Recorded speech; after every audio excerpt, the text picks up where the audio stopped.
5,000 টাকার বাজি। 5,000 টাকার বাজি বলতে মানে আমাকে তো আগে সবসময় বেড দিতাম না আমরা, এই দলের লগে এই দল। আমরা আজকে চাটখিলের আমাদের উপজেলার সাথে আজকে আমাদের টুর্নামেন্ট চলতেছে, 5,000 টাকার টুর্নামেন্ট। তো এটা আমি আসলে সবসময় গ্রামে আসলেই, আমি যেহেতু একজন খেলাপ্রেমী মানুষ, আমি খেলাধুলা নিয়ে একটু থাকি। তো আজকে আমরা একটা টুর্নামেন্ট দিলাম 5,000 টাকার।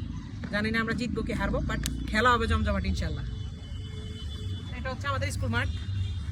এই স্কুলে আমি পড়াশোনা করছিলাম এবং এই স্কুল মাঠে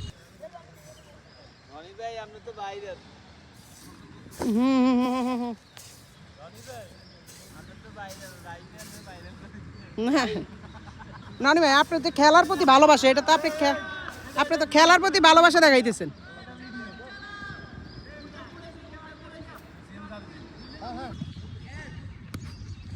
রনি ভাই বুড়ো হয়ে গেছে। এক সময়কার আমাদের রনি ভাই ছিল সাপুর মাঠের ত্রাস, বিশেষ করে আমাদের মানে ক্রিকেটটা রনি ভাই বাঁচায় রাখতো। এবং রনি ভাই সৌদি আরব প্রবাসী একজন মানুষ, প্রতি মৌসুমে কিন্তু প্রতি বছর সে আসে খেলার জন্য সৌদি আরব থেকে, ছুটি নিয়ে চলে আসে এবং ছুটি বাড়ায়। তো রনি ভাই কিন্তু খেলার ধাজ এখনো কমে না, আগের মতোই আছে। কিন্তু রনি ভাই না ভাই, হইতেছে না। আর রনি ভাই, আপনি ওই কাহিনী বলতাম, আপনি সিঙ্গেল যে এটা কি বলতাম, আপনি যে সিঙ্গেল, রনি ভাই কিন্তু সিঙ্গেল। হ্যাঁ, রনি ভাই সিঙ্গেল। যাই হোক, আমরা আমাদের ওই যে অন্যান্য টিমেরা আসতেছে।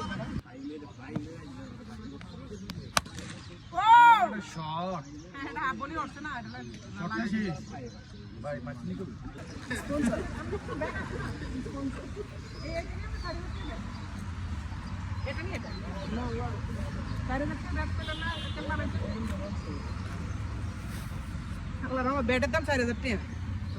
এটা হইছে এরা হচ্ছে আমগো বিপক্ষ পার্টি। ভাই হচ্ছে আমগো চাটখিলের একজন ব্যবসায়ী এবং খুব ভালো একজন খেলোয়াড়। আমার ভিডিও চলতেছে, একটা হাই দিয়ে দেবেন ভাই। আপনার মানে অনুভূতিটা কি আজকে যে আমাদের টিমের সাথে খেলা, আমাদের শাহপুরের সাথে আমরা উপজেলার খেলা? এই সিজনে তো প্রথম খেলতেছি, গত আরো অনেকবার খেলছি, 11 বছর আগে।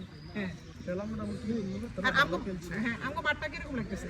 মাঠ তো কত করেছে এবার, অনেক সুন্দর।